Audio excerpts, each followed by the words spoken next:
സിഡ്നിയിൽ കുട്ടികളെ ഉപയോഗിച്ച അശ്ലീല വീഡിയോ നിർമ്മാണം. പിടിയിലായത് 4 പേർ. പിന്നിൽ സാത്താനിക് ഗ്യാങ്.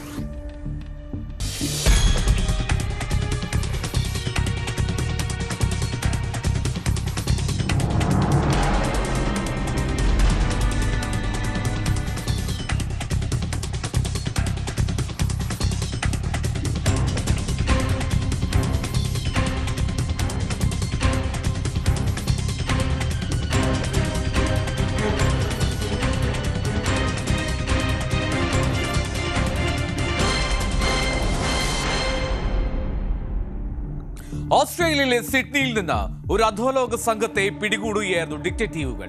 ആ സംഘത്തിൽ നിന്ന് ലഭിച്ചത് കുട്ടികളെ ദുരുപയോഗം ചെയ്യുന്ന ആയിരക്കണക്കിന് വീഡിയോകളാണ്. ഈ വീഡിയോകൾക്ക് പിന്നിൽ ഈ സംഘത്തിന്റെ പേര് സാത്താനിക് ഗ്യാങ് എന്നാണ്.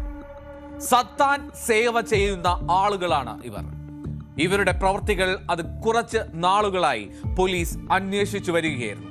അങ്ങനെയാണ് പീഡോഫിലിക്കായിട്ടുള്ള ഇത്തരം കുറെ പേർ ഇതിന് പിന്നിലുണ്ട് എന്നുള്ള സംഭവം പുറത്തേക്ക് വരുന്നത്. ഈ സംഘം അത് സിഡ്നിയിൽ മാത്രം നിൽക്കുന്നവരല്ല, അതിന് രാജ്യാന്തര ബന്ധമുണ്ട്. രാജ്യാന്തര തലത്തിൽ കണ്ണികളുള്ള ശൃംഖലയുള്ള ഒരു സംഘമാണ് സാത്താനിക് ഗ്യാങ്. അശ്ലീല വീഡിയോ നിർമ്മാണത്തിന്റെ പേരിൽ ഇങ്ങനെ അറസ്റ്റിലായത് 4 പുരുഷന്മാരാണ്. ന്യൂ സൗത്ത് വെയിൽസ് സ്റ്റേറ്റ് പോലീസിന്റെ ഡിറ്റക്റ്റീവ് സംഘത്തിനാണ് ആദ്യം ഇതിനെപ്പറ്റി ഒരു സൂചന കിട്ടുന്നത്. ഈ സൂചനയെ തുടർന്ന് അവർ അന്വേഷണം വ്യാപകമാക്കുന്നു, വിപുലമാക്കുന്നു.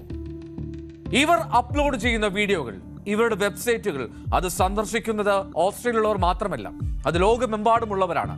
ഇത്തരം മനോവൈകൃതമുള്ളവർ ഒരുപാടുണ്ടാകുമല്ലോ. അവരൊക്കെ ഈ വെബ്സൈറ്റുകളിൽ ഒളിഞ്ഞു നോക്കാനെത്തുമായിരുന്നു.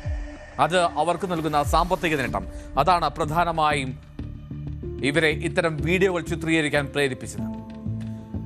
ന്യൂ സൗത്ത് വെയിൽസ് പോലീസിന്റെ ഡിറ്റക്റ്റീവ് സംഘത്തിലെ സൂപ്രണ്ട് ജെയിൻ ദൊഹർട്ടി മാധ്യമങ്ങളെ കണ്ടിരുന്നു. അവർ പറയുന്നത് ഈ കുട്ടികളെ ഉപയോഗിച്ചുള്ള വീഡിയോ അത് അങ്ങേയറ്റം മൃഗീയമാണ് ചിലത് എന്നാണ്.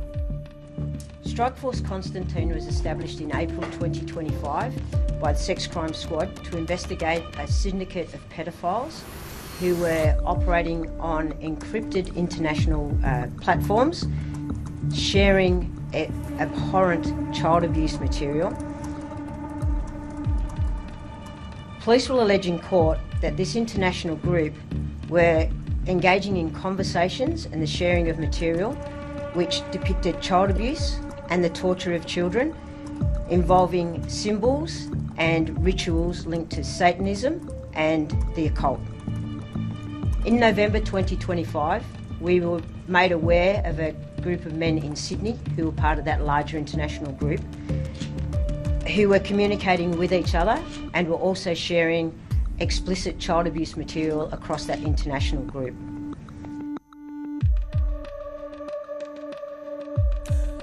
കുഞ്ഞു കുട്ടികൾ മുതൽ 12 വയസ്സ് വരെയുള്ള കുരുന്നുകളാണ് ഇത്തരത്തിൽ അതിദാരുണമായി പീഡനത്തിനിരയായത്. കുരുന്നുകൾ എന്ന് പറഞ്ഞാൽ മാസങ്ങൾ മാത്രം പ്രായമുള്ള കുഞ്ഞുങ്ങളെ പോലും ഇത്തരത്തിൽ അതിക്രൂരമായി ഉപയോഗിച്ചിട്ടുണ്ട് എന്നുള്ളതാണ് ന്യൂ സൗത്ത് വെയിൽസ് പോലീസിന്റെ ഞെട്ടിക്കുന്ന വെളിപ്പെടുത്തൽ. അത് മാത്രമല്ല, അവർ നടത്തുന്ന വിക്രിയകൾ അത് എത്രയോ ഭയാനകമാണെന്നോ. ഈ കുഞ്ഞുങ്ങളുടെ ഈ അശ്ലീല വീഡിയോ പകർത്തലിനൊപ്പം തന്നെ മൃഗങ്ങളെ ഉപയോഗിച്ചു പോലും അശ്ലീലത അവർ ചിത്രീകരിച്ചിരുന്നു, ഇന്റർനെറ്റിൽ പ്രചരിപ്പിച്ചിരുന്നു. Amongst these deplorable images were also a number of videos depicting the sexual abuse of animals. The males were charged with numerous counts of sharing and distributing and possessing child abuse material. The 4 males were bail refused and will next appear at the Downing Centre Local Court on the 27th and 29th of January 2026. Investigators continue to review the devices that we seized and will work with our national partners and our victim identification team to try and identify the victims that are depicted in these and any other of the offenders, if we can, that were producing these videos. ഇതൊരു വലിയ റാക്കറ്റാണ്. ഈ റാക്കറ്റിന്റെ കെണിയിൽപ്പെട്ട കുരുന്നുകൾ അത് നിരവധിയാണ്. ഈ കുട്ടികളെ കണ്ടെത്തുക എന്നുള്ളതാണ് ഇനി പോലീസിന്റെ പ്രധാനപ്പെട്ട ലക്ഷ്യം. ഈ കുട്ടികളെ കണ്ടെത്തി ഇവരുടെ കരാളഹസ്തങ്ങളിൽ നിന്ന് അവരെ രക്ഷിക്കണം. വലിയ ദൗത്യമാണ് ന്യൂ സൗത്ത് വെയിൽസ് പോലീസിന് മുന്നിലുള്ളത്.